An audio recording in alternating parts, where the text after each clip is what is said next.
বিশ্বকাপের সুপার 8-এ ভারতের বিপক্ষে ম্যাচের আগে তাসকিন আহমেদের ঘুমের কারণে টিম বাস মিস করার ঘটনা নানা আলোচনা সমালোচনার জন্ম দিয়েছে। ক্রিকবাস থেকে শুরু করে ESPN ক্রিকইনফো, এমনকি ভারতীয় সংবাদ মাধ্যমেও এই বিষয় নিয়ে রিপোর্ট এসেছে। হয়েছে হাসির খোরাক।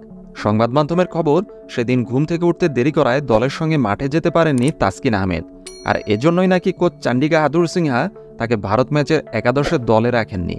তবে সেদিন ম্যাচ শুরুর আগে জাতীয় সঙ্গীতের সময় মাঠে দলের সঙ্গে দেখা গেছে তাসকিন আহমেদকে। আজ নিজের ভেরিফাইড ফেসবুক অ্যাকাউন্টে বিষয়টি নিয়ে তাসকিন তার ব্যাখ্যা দিয়েছেন। তাসকিন সেখানে লিখেছেন, আসসালামু আলাইকুম, আশা করি সবাই ভালো আছেন। আমি সম্প্রতি অনলাইনে বিভিন্ন সংবাদ মাধ্যমে জানতে পেরেছি যে সম্প্রতি শেষ হওয়া টি-20 বিশ্বকাপের একটি ঘটনা নিয়ে অনেক হইচই করা হচ্ছে।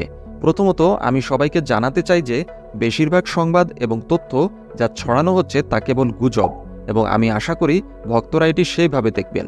দ্বিতীয়ত, আমি ঘটনাটি সেদিন আসলে কি ঘটেছিল তা পরিষ্কার করতে চাই। আমি স্বীকার করি যে আমি স্বাভাবিকের চেয়ে পরে উঠেছি, এবং এর জন্য আমি ইতিমধ্যে পুরো দল এবং ম্যানেজমেন্টের কাছে ক্ষমা চেয়েছি। আমি সকাল 8:37-এ উঠেছিলাম এবং 8:43-এ লবিতে গিয়েছিলাম, এবং আমার রাইড প্রস্তুত হওয়ার সাথে সাথে আমি সকাল 9টায় হোটেল ছেড়েছি। আমি সকাল 9:40-এ স্টেডিয়ামে প্রবেশ করেছি। ম্যাচ টসের 20 মিনিট আগে সকাল 10টায়। আমরা সকাল 10:15-তে জাতীয় সঙ্গীত গেয়েছিলাম এবং ম্যাচটি সকাল 10:30-এ শুরু হয়েছিল। এটা খুবই দুর্ভাগ্যজনক যে এই তথাকথিত ক্রীড়া সাংবাদিকরা গুজবের ভিত্তিতে খবর প্রচার মুদ্রণ করছে এবং যাচাই না করে আমার ভাবমূর্তি ক্ষুণ্ণ করার চেষ্টা করছে, যা জাতীয় ক্রিকেট দলের একজন খেলোয়াড় হিসেবে আমাকে আঘাত দেয়।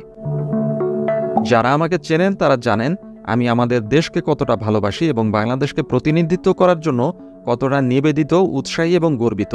আমি জানি আমি সময়মতো টিমের বাসে না ওঠার একটা অনিচ্ছাকৃত ভুল করেছি, কিন্তু আমি টসের আগেই স্টেডিয়ামে ছিলাম। আমার চূড়ান্ত দলে নির্বাচিত না হওয়াটা টিম ম্যানেজমেন্টের সিদ্ধান্ত ছিল, যা সঠিক টিম কম্বিনেশন পাওয়ার সাথে সম্পর্কিত, এবং এটি আমার টিম বাসে না ওঠার ব্যর্থতার সাথে সম্পর্কিত ছিল না। তাই আমি আশা করি মিডিয়া এবং ক্রীড়া সাংবাদিকরা মিথ্যা গল্প লেখার আগে আরও সতর্কতা অবলম্বন করবেন এবং একটি বিষাক্ত পরিবেশ তৈরি করবেন না। এটি কেবল আমাদের খেলোয়াড়দের ক্ষতি করে না, বরং আমাদের দেশের সামগ্রিক চিত্রকে ক্ষুণ্ণ করে। আমি বিশ্বাস করি আমরা সবাই সৎ এবং পেশাদার সাংবাদিকতা আশা করি, যাতে জাতি হিসেবে এগিয়ে যেতে পারি। ভবিষ্যতে আমি আইনিভাবে এই ধরনের বিষয়ে ব্যবস্থা গ্রহণ করব, যাতে কেউ আমার ক্রীড়াবিদ বা মানুষ হিসেবে আমার সুনাম বা অখণ্ডতা ক্ষুণ্ণ করার চেষ্টা না করে।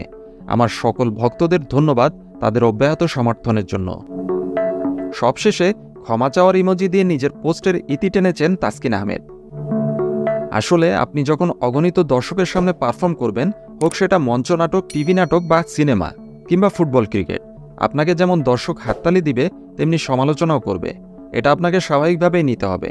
এখন আপনি যদি আইনগত ব্যবস্থা নেবেন, এসব সহ্য করবেন না, এমন হুমকি ধামকি দেন, সেটা কিন্তু ভালো দেখায় না। অথচ আপনি ভারতের মতো দলের বিপক্ষে খেলার দিন ঘুমিয়ে থাকেন, ফোনে অ্যালার্ম দিবেন না, অথচ আপনি দলের ভাইস ক্যাপ্টেন। তাসকিন আহমেদ, আপনাকে দেশের মানুষ কিন্তু ভালোবাসত, সম্মান করত আপনার ডেডিকেশনের কারণে, অথচ আজ সেটা নিয়ে প্রশ্ন উঠেছে। সত্যি বলতে আপনার এই দাম্ভিকতা পছন্দ হলো না। আশা করি নিজেকে সংযত করবেন। দর্শকদের, সমালোচকদের এভাবে আইনের ভয় দেখাবেন না, কারণ তারা অপরাধী নয়, আপনিই অপরাধী।